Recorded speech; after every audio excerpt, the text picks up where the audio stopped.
Hi, it's Koopy here, and I'm a long-time Pokemon UNITE player since Season 1, and I thought it'd be fun to start a series where I take you guys through my gameplays and explain my thought process behind them, and I hope this helps anyone that's starting out or is just interested to see how I play.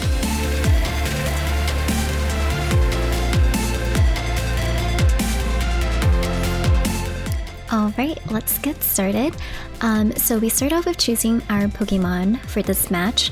I typically like to start off with the attacker role as that's my main preference. I was thinking of going Espeon here and was ready to call a lane. You always want to call your lane to let your team know where you plan to go so there aren't any confusions or mix-ups in the beginning of the game. It's a great way to start building your team synergy together. However, once everyone picked their Pokemon, I ended up switching to a supporter role to help better balance the team dynamics. Please note it's super duper important to have a good team comp, so please branch out on the Pokemons that you can play. In my opinion, a good team comp already wins 80% of the battle. For my battle item on Wiggly, I love running Slow Smoke as I feel that it complements her Sing skill really well. It's basically like a double CC if the skill and item are paired properly. So in the beginning of the match, whatever role you're in, whether you're in supporter, attacker, speedster, whatever lane you pick, you always start off by farming. It's so essential to try to get to your next evolution, or for those Pokemon that don't have an evolution, to get to your power spike as soon as possible. For me, it's level 4 for Wiggly, so I'm just trying my best to farm so I can get my Sing skill. And here, there's always a spawn that appears in between, so it's kind of like the neutral territory between the two teams. So I would recommend trying your best to secure that so you have a bit of the upper hand. And Wiggly is pretty tanky here, so I decided to stay here anyways to try to see if I can kill the baby Machamp. It's essential to keep an eye out on the timer so you know when the farm and objectives will spawn. At the 9-minute mark, the corner farm will spawn, and then at 8:50, the birds will also spawn in the middle of both top and bottom lane. These are a huge source of EXP, so you want to make sure you're there to secure the last hits. Please note, only the last hits will reward you with the farm EXP and Ale's energy. Also, map awareness is super important. I feel like that's what really differentiates the good players from the bad ones. You want to always either be looking at the mini-map or panning your camera view to see what's going on in the rest of the map. You want to know what your teammates are doing and what farm is up. Trust me, you'll be a much better player if you have good map awareness. At the 8-minute mark, this is especially important for junglers. The birds will spawn in the middle of the map, which the jungles should typically go for. However, the laners should keep an eye out and rotate to the middle to help the jungler if you see the enemy team trying to fight for it. Since Zero was uncontested in the middle, I stayed in my lane. I also noticed that Zera was rotating up to help our lane, so I started walking towards where he's heading to help with the fight. And as you can see here, I'm always trying my best to place myself in the front line. One, so that I can put the enemy team to sleep, and then two, so I can tank the damage for my damage dealers. And one thing that I wanted to point out here, I'm just gonna go back a little because it's actually very important. So there were only 2 points left to this base here. Let me just go back. Yeah, so there were only 2 points left to the base here, and then there are also 2 points to be collected. And I just happened to pick one up, but I'm pretty sure if my Zero Aura here had picked up both of the points, he would have just gone ahead and scored it. And that is so bad for 2 reasons. One, we are only roughly at about the 7:30 to 7:25 mark here. So if we were to break the base here, it would allow spawn to automatically appear, or sorry, it would allow farm to automatically appear on the enemy's team, and they would be able to take that to catch up on EXP. So we don't want to break the base too early for that reason. And the second reason is that we always want to overcap on a goal as much as possible, because after all, it is whoever has the most points to a game wins. So here, if you were to just break it with the same amount that is left on the base, I mean, that is just a loss of a opportunity to be able to really overcap there. So I'm so glad that I was able to pick up one of the points. Otherwise, the Zero Aura would have just broken the tier 3 top base there and then. So one thing I want to note here is that the top and bottom's objectives spawn at the 7-minute mark. So this is your chance to start rotating either to the top or bottom, depending on where your team is and what fights are going on. And something that I do want to point out here is that I have 14 points and our Zero has only about 3 points, and now I have 16, and I'm so glad that I was able to score before the Zero was able to, because he actually tried to score his 3 points even though I had 16. And again, that brings me back to what we were just talking about earlier. We always want to overcap. So you want to be mindful of how much your teammates are carrying, because it doesn't matter who scores or who has the most points at the end. It's a team effort. So if you see that your teammate has more points than you to break the base, please let them score, because I mean, 3 points versus 16 is going to be quite a difference, and especially if it comes down to it at the end, that can either make you win or lose the game. So please keep that in mind. And so here, our team is both on the bottom and the top, and it looks like the our bottom teammates had already started it and gotten an objective, so we're here on the top getting Regieleki. The bottom objective is actually much more important than the top, and I'll explain more why I think this later on. But for now, we are trying our best to see if we're able to push in Regieleki into the opposing team's tier 2 base, and our whole team has rotated to the top, which is what I love seeing. And from time to time, you guys do want to check the board.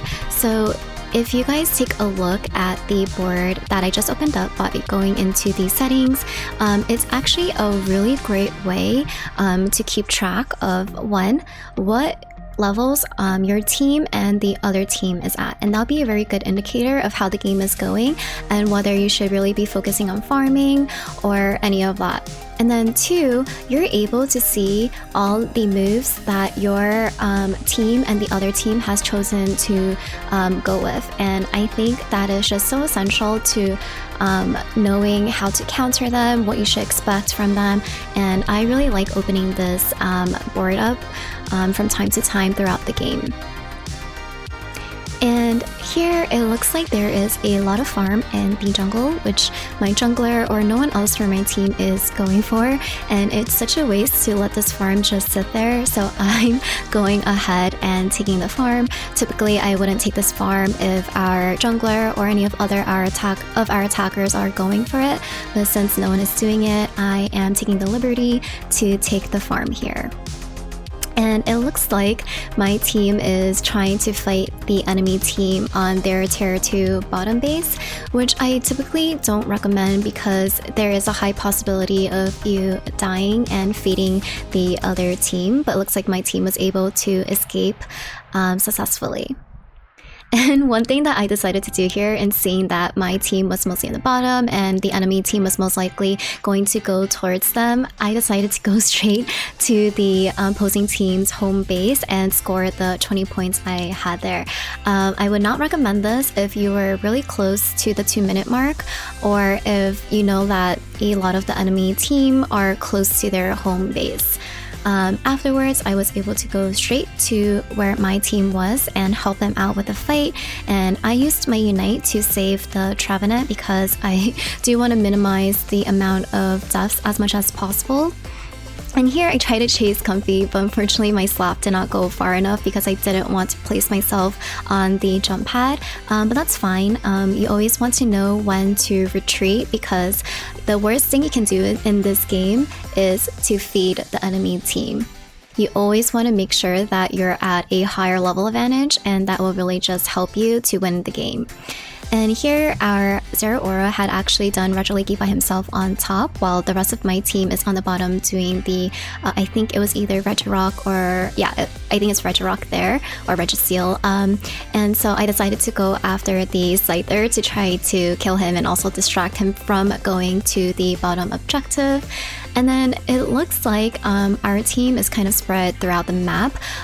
They are trying again to fight or score points on the bottom tier 2 base for the enemy team. So I decided once again, since no one is taking the farm in the jungle, to take this, because the farm will always respawn after a certain amount of time that it dies. So it's really letting it go to waste if no one takes the farm. So I'm going ahead and just taking all this EXP and just becoming a stronger Wigglytuff. And one thing to note here is that we are reaching close to the 2-minute mark, which is when Rayquaza will spawn in the central of the map, and you want to make sure that you have your Unite move for this final fight. So if you see that you don't have your Unite move yet, please focus on farming so you can get that back for the final battle, and don't use your Unite move if you have this at this time. And if you look at the top, you'll see that there are like little empty circles on top of my teammates, and by this I can tell that none of my teammates have their Unites. Once it turns yellow, that means your teammates have their Unites. And one thing that I wanted to point out here, I'm just going to do a quick pause, is that the enemy team is just pushing before, like way too close to the 2-minute mark of when Ray spawns. And I mean, this is great for my team, but for anyone else, because I see this a lot, trying to push on the opposing team's bases or engage in fights right before Ray, please don't do that, because one, you're placing yourself at a huge disadvantage if you end up dying from this battle and you don't make it to Ray on time. I mean, Ray is the most important objective in this game. So if you are dead or if you come late to the fight, you are most likely going to give away this game to the other team.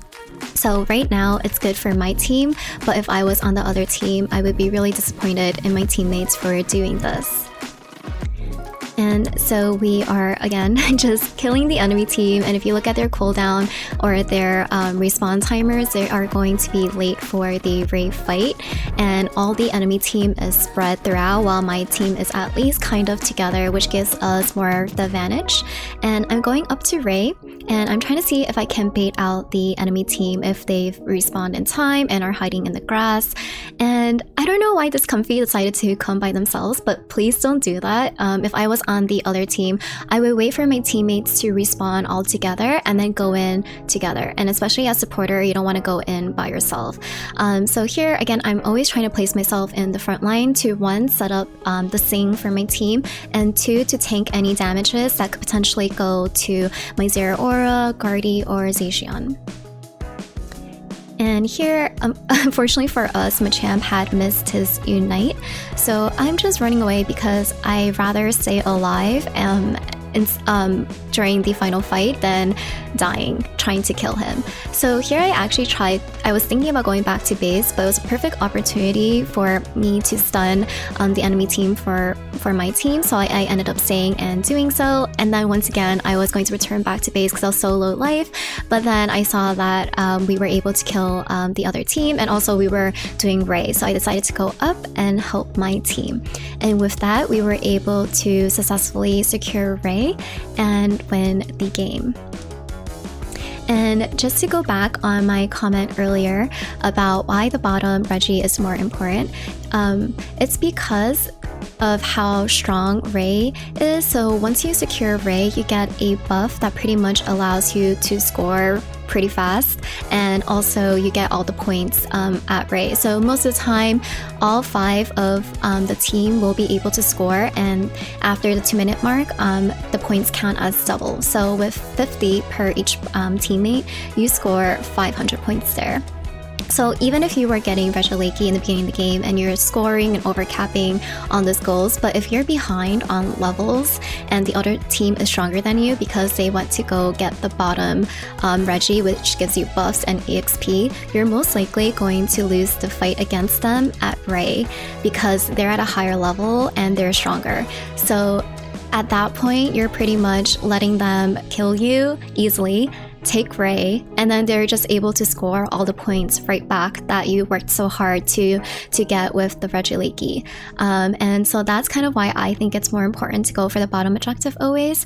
But there is one scenario where I would say that it's more important to go to Regieleki, and that is when your tier 2 base is broken. So if your tier 2 base is broken on the top, that means if the other team secures Ray, they are able to go the Regieleki, if they're able to push it straight into your home base. And if that's the case, they don't need Ray because pushing Regi in will let you instantly score really quickly, and so they can just push it all the way to your home base and score. So that's when I would recommend going to Regieleki, is if your tier 2 base is broken and the Regieleki has potential to go straight in to your home base. And then again, if you're on the opposing team side and you see that the tier 2 base is broken, then you do want to take this opportunity to prioritize getting Regieleki because you want to try pushing it in to their home base to better secure your chances of winning. And that is really the only scenario that I would recommend going for the top objective. Other than that, I think the buffs and EXP that you can get from the bottom Regi, whether it's Regi Steel, Regi Ice, all of that is more important. And with that, that brings us to the end of this game. I hope I was able to help some of you guys that are just starting by explaining my thought process behind doing certain things in this game. I will be making more of these because, again, with different Pokemon, with different roles, there are different things to watch out for. And yeah, thank you guys so much for watching. I will see you guys in the next one. Love you guys. Bye.